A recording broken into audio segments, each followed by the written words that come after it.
The deed to the ranch still felt unreal in his hands. $1.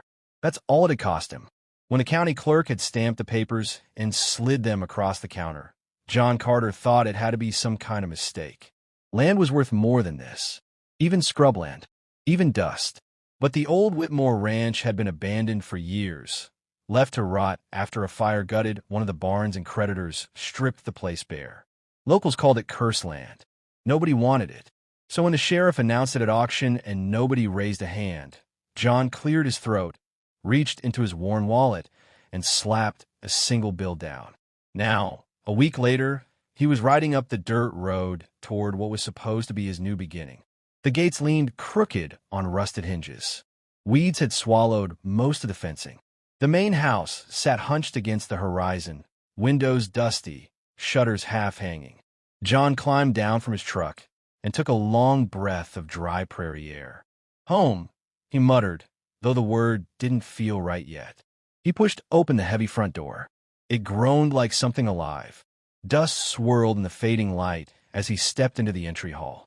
The wooden floor creaked under his boots. Everything smelled of age and emptiness, like the place had been holding its breath for too long. Then he froze. Footsteps. Upstairs. He wasn't imagining it. John's hand instinctively dropped to the revolver holstered at his side. He'd expected rats, maybe coyotes nesting in the barn. Not people. The sound of laughter followed, a woman's laugh. Then another, and another. John's pulse quickened. He moved quietly up the staircase, every step betraying him with a groan. At the top, the hallway stretched dark, doors lining each side. From the end of the hall came light spilling through a cracked door. Voices murmured within. He reached out, nudged the door open, and stopped dead. 5 women sat inside. They weren't ghosts or squatters dressed in rags. They were flesh and blood, curves spilling from worn dresses, hair loose around their shoulders. A fire crackled in the hearth, giving the room an almost warm glow. The women turned as one, their eyes falling on him. For a moment, the world stood still. The tallest, with dark auburn hair and sharp green eyes, rose slowly to her feet. She crossed her arms under her full chest and studied him with an expression caught between suspicion and amusement. "You're not supposed to be here," she said. Her voice was low, confident. John swallowed hard. Funny, I was about to say the same thing. The women exchanged glances, and John realized they weren't startled, just watchful. Like they'd been expecting someone, though maybe not him. "I bought this ranch," John said firmly, straightening. "Legally. Paper signed just last week." Sheriff himself handed it over. "Now who the hell are you?" A smaller woman, blonde curls framing her round cheeks, tilted her head shyly. "We live here," she whispered, almost apologetically. "Live here," John repeated. "This place has been deserted for years." "Not to us," the auburn-haired woman said. She took a step closer, and John could see the firelight dancing in her eyes. "This ranch may be forgotten by the world, but we've kept it alive. Kept ourselves alive." John's grip tightened on the doorframe. His heart hammered, not just from the shock of finding them, but from the undeniable pull of their presence. Each woman was different. One tall and statuesque, another soft and shy, one with mischievous eyes, another with a quiet strength. But all of them had a fullness, a warmth, that made the abandoned ranch suddenly feel anything but empty. He cleared his throat, trying to shake the heat rising under his collar. "I don't understand. How long have you been here?" "Since before the fire," another woman answered, her dark hair falling in thick waves down her back. "We stayed when everyone else left. This land may not matter to the county, but it matters to us." John felt the weight of their gazes pressing on him. Questions tumbled through his mind. Why hadn't anyone mentioned them? How had they survived? And why, for God's sake, did they all look at him as though his arrival was inevitable? The auburn-haired woman finally extended her hand. "My name is Clara. These are my sisters, in spirit, if not in blood. You'll learn their names soon enough." But the real question is, her lips curved into the faintest smile.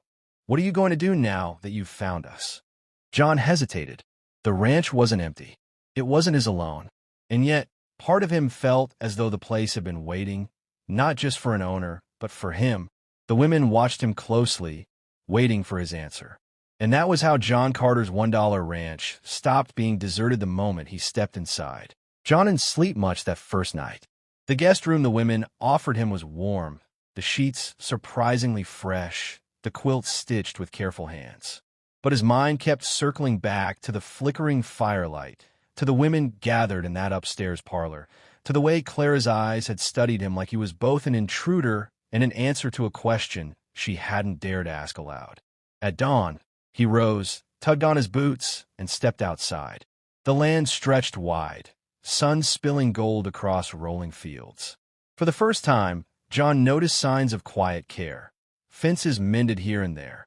A small garden patch turned fresh, the faint smoke trail of last night's fire still curling from the chimney. This ranch wasn't abandoned at all. It had been hidden. Up early, the voice behind him startled him. He turned to see Clara, auburn hair braided back, a simple dress hugging her curves. She carried a basket of eggs, gathered, no doubt, from hens he hadn't even realized were kept here. "You've been tending this place all along," John said. Clara met his gaze evenly. "We've had to. No one else would. The county wrote this ranch off as dead, but to us, it's home." John rubbed the back of his neck. "So why keep it a secret? Why not let folks know you're here?" Clara's lips pressed into a thin smile. "Because folks wouldn't understand. 5 women, alone on land no one wanted. They'd have taken it from us, scattered us. Out here, together, we survive." Her words carried a fierceness that made John respect her even more. Still, he felt the weight of the deed folded in his pocket. On paper, this place is mine. But standing here, facing Clara, it didn't feel that way at all. The rest of the day unfolded like a test. The blonde, sweet-natured Anna shyly offered him bread she'd baked that morning. Rosa, the strong, dark-haired woman, asked him to help mend the barn roof, her tone challenging, as though daring him to prove his worth. Miriam, the mischievous-eyed brunette, teased him while showing him where the well still drew clean water. And quiet Eliza, with her thoughtful gaze, watched him silently, as though she could see straight through his skin into the truths he didn't speak. Each of them carried a piece of this place's soul. Together, they had turned a ruin into something alive. By evening, John found himself at the dinner table with them, stew simmering, laughter filling the kitchen. It had been years since he'd felt this community, warmth, belonging. He realized, with a pang, that he'd bought this ranch-chasing solitude, but what he'd found was the exact opposite. After supper, Clara finally asked the question that had hung in the air since his arrival. "So, John Carter, what will you do? You hold the deed. You can send us away, claim the house, the land, everything. Or," she leaned forward slightly, her green eyes locking with his, "you can stay with us, share what we've built, be part of it." The room went quiet. 5 pairs of eyes fixed on him, waiting.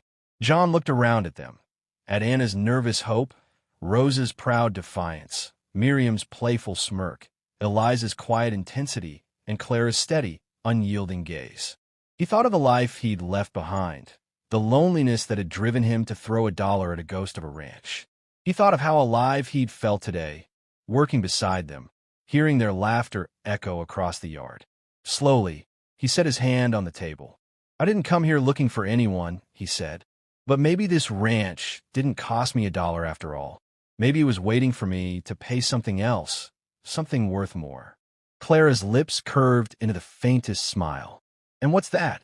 John held her gaze. "Myself. All of me. If you'll have me." The silence broke, not with words, but with the sound of breath released, tension melting. Anna's cheeks flushed pink. Rosa raised a brow, grudging respect softening into something warmer. Miriam laughed lightly, shaking her head. Eliza's eyes shone, though she said nothing. And Clara reached across the table, resting her hand over his. "Then maybe," she said softly, "you've finally come home." That night, the ranch no longer felt abandoned. Its walls carried voices, its halls carried warmth, and its future carried the weight of 6 hearts instead of 1. John Carter had purchased land for $1. But what he had truly found was something no deed could measure: love, belonging, and the beginning of a life he hadn't known he was searching for. And so, the deserted ranch was deserted no longer.